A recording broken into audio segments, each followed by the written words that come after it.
Hanson for the murders of 3 Chicago boys back in 1955. And the bodies of the 3 boys were discovered naked and beaten in the northwest side ditch at a forest preserve. And yesterday, after deliberating only for 3 hours and 45 minutes, a jury found Hanson guilty. And this morning, in an exclusive interview, a key player in the investigation joins us live. Jim Jack was a Chicago detective at the time of the murder and was the first to investigate the case back in 1955. Mr. Jack, thank you for making time for us this morning. Sure. Good to have you on. So tell me a little something. Second time a jury has convicted a man who committed a crime, the jury says, almost 50 years ago. A man that you zeroed on almost from the beginning. Is that correct? That's correct. And your reaction? My reaction of the verdict?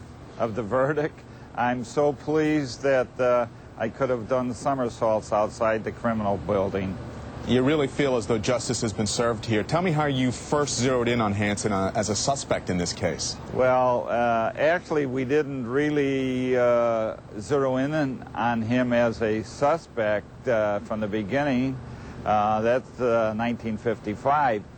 Basically, we had a lot of evidence pinpointing us to the stables and the barns. But actually it was the ATF on an unrelated case that actually broke the case in the late 90s, as you well know now, through the Marge Bark and the Bailey horse case. And it was through that case that people started testifying and talking about this prior murder, correct? And pointing to Hanson as the fellow that had, in their words, confessed to this crime, correct? That's correct.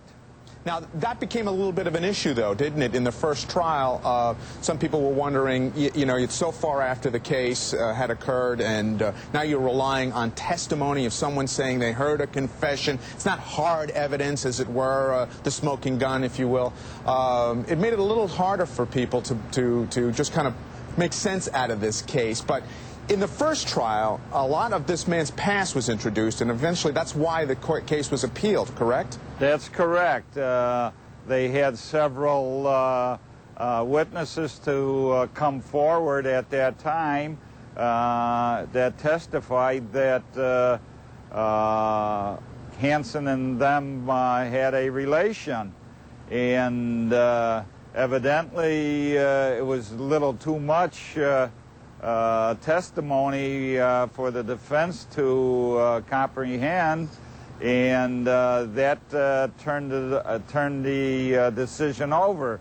But to put the shoe on the other foot, if they didn't have that much evidence against this guy at that particular time, I believe the defense would have started saying, well, Mr. Hanson is lily white. There's no background here.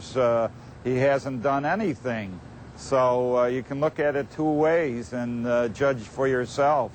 Jim, in fact, one of the jurors were reported yesterday that they were surprised how little the defense in Hanson's case did. For example, explaining where he was at the time of the murders. Had you ever determined where he was? No alibi I have read so far has come forward for that.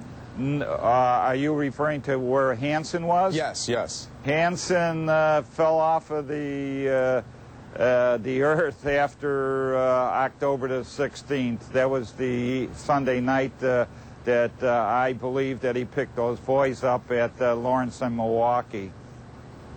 So, and basically he never came up with a defense. He never said he was at someone's house or someplace else. And so that did not help his case, obviously, the second time around either. Not a bit, not a bit. So you think they got the right guy, and do you believe that this is going to bring closure to the family?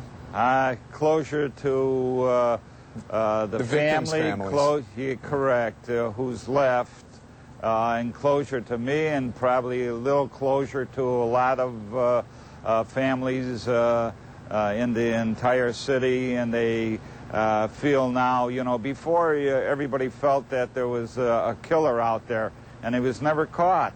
And that had to do something to you. But now I think it's better now that there is a conviction in this case. And do you believe that what the prosecutor said all along, that the motive for this was just to hide his sexual perversions? He had committed a sexual molestation on the boys, and he killed them just to hide the crime from others? Oh, definitely, definitely. Didn't even know them? Right. All right, I want to thank you for making time for us. Jim Jack, the first detective investigator on this case. Have a good morning, and thank you again for joining us. Thank you. Cameron, over to you. All right, David, when we come back, we'll have details on the city's new plan for park-it-ticket amnesty.